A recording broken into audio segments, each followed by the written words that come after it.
Hey, what's up, you guys? It is D'Anthony here. Today, I am going to work with you on how to foam roll. Foam rolling is something that is really good to release any tight muscles that you may have when you've been doing very intense workouts. It's also a really great way to warm up before your workouts as well, because stretching is really good, but a lot of times stretching is just pulling on that muscle versus rolling it out. So like think about whenever you're making bread from scratch and you got that little pan roller and you're rolling that dough out from that ball into like a pizza like structure, right? So generally you want to focus on the areas that are really tight on your body, or you can start from the bottom up. That's usually what I do. I usually start with my calf muscles, then go to my thighs, and then go to my back and chest, and then anything else that is kind of, tight.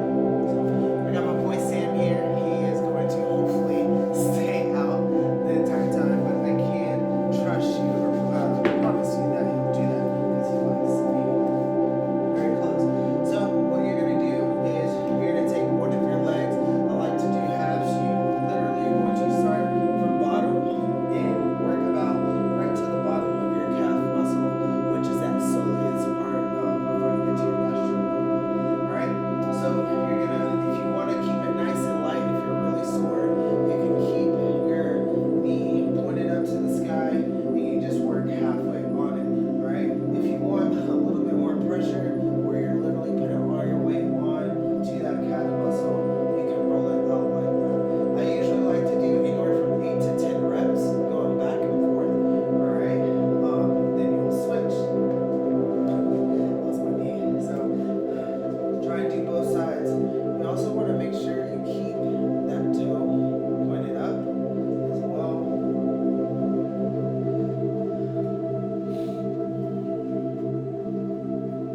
Good. Switch. Sometimes, if it's really bad, and you want to kill two birds with one stone, you can do both feet at the same time. I hope you're following along with me. You can do this before your workout or after. You'll do the same thing. Kind of come here, keep those toes pointed up, and so on and so forth. Alright? Good. Once you've done 10 on both sides, then you can kind of work up your calf muscles. We're going to go to that one side. Again, my calves are usually tight. You can also wiggle it around to kind of get a really good spot. Alright? Go ahead and switch sides. By now your shoulders are probably hurting, your hands are probably hurting. Just take breaks as you need to, okay? My left one is the one that's usually really tight.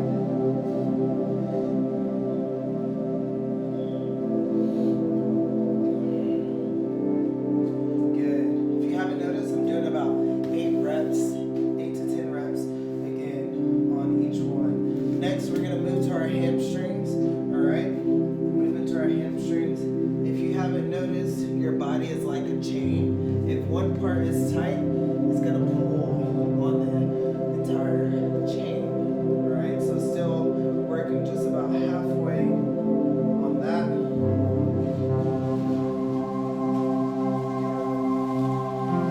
Also control your breathing. Breathe into your nose, out through your mouth as you're doing this. Okay. So I just did both. Now I'm probably going to do one. You can bring your leg over, kind of like you did again, so that way you can put a little bit more pressure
what we're gonna do, since we worked the back side, now I'm gonna flip over and do the exact same thing, all right?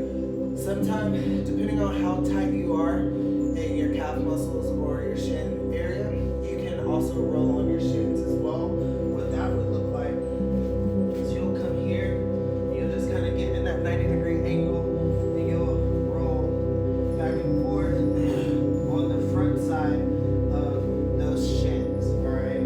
Hitting that muscle, going back and forth, so on and so forth, all right? Other than that, you can skip it, but it really depends on, again, how tight you are. Moving on to our quads.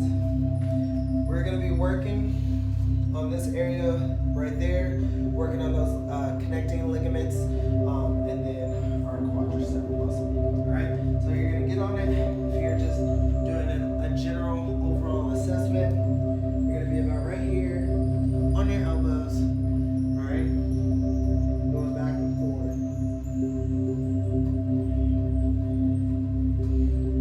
Good. To make this, watch out, Tim. To make this a little bit more pressurized, you can take that 1 foot over and you can lean just about right there to really hit those spots. My quads are really tight today.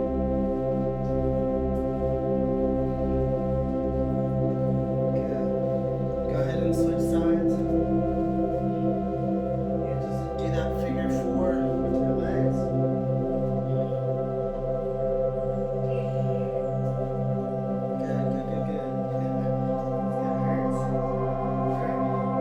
Now we're switching to the top half, kind of closer to those hip flexors.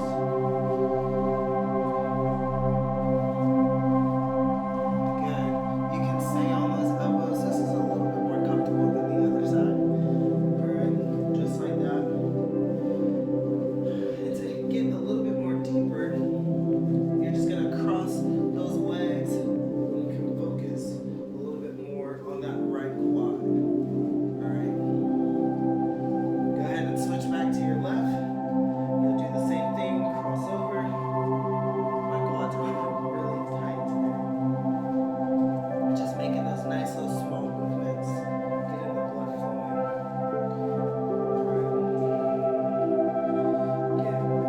Alright. Depending on how sore you are, foam rolling can take anywhere from 10 to 15 minutes. Just depends on how thorough you like to be during your quad stretch. During your foam roll stretch. So now we're going to hit those inner thighs. You're going to turn your foam roller long ways, and you're going to get over it. Alright, this one's going to look a little interesting. Okay, we're going to do our right side first. This is the only one that I like to do full range of motion on, just because it's a lengthy muscle. Sometimes, so you're going to get onto that foam roller. Let's do it this way. You get onto that foam roller right here. You got 1 foot hanging out. You're kind of in that L shape, doing a 90-degree angle with your hips. So you're here, you're rolling it all the way out, rolling it all the way through. Be very careful, because as you know, those inner thigh muscles can be very, very sensitive sometimes. So you really want to be as careful as possible with these. And make sure you're breathing the entire time.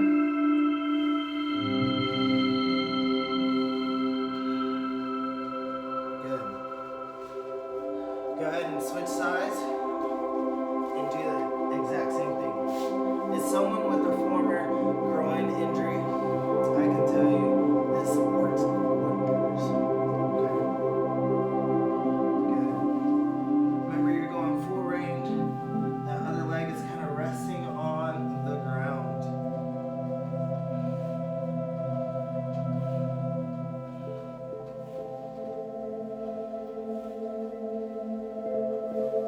Awesome. All right. So there's that.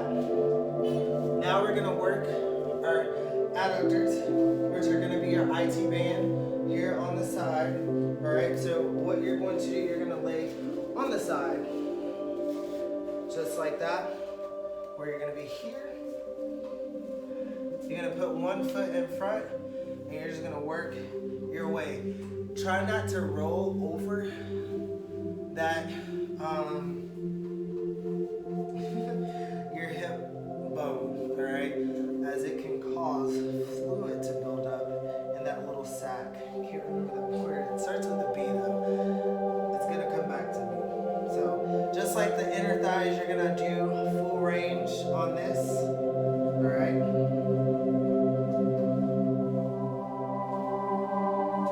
This one usually hurts the most. All right, go ahead and switch sides.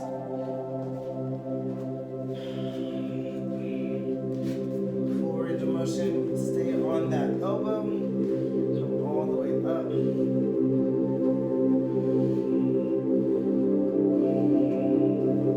Good, good, good.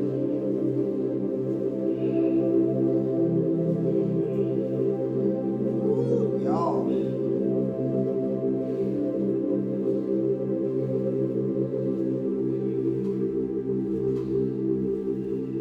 All right. So, what we're gonna do, now we're working to those buttocks. There's two ways you can do this. You can just do those full glute maximus rolls where you're here, just like that. Or you can come to that one side and put all of that pressure onto your one side. Alright. You can do full ranges of motion on this as well.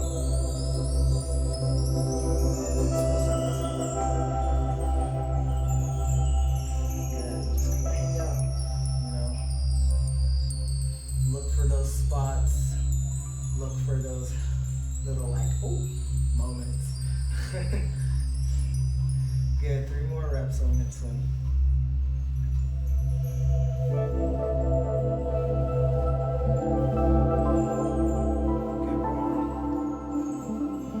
Awesome. Alright, so we're gonna flip it back over. And we're gonna work on that chest a little bit. Alright, so how this is gonna work, you're gonna basically lay flat. And you're gonna put it at the bottom of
and what needs to be worked out a little bit more.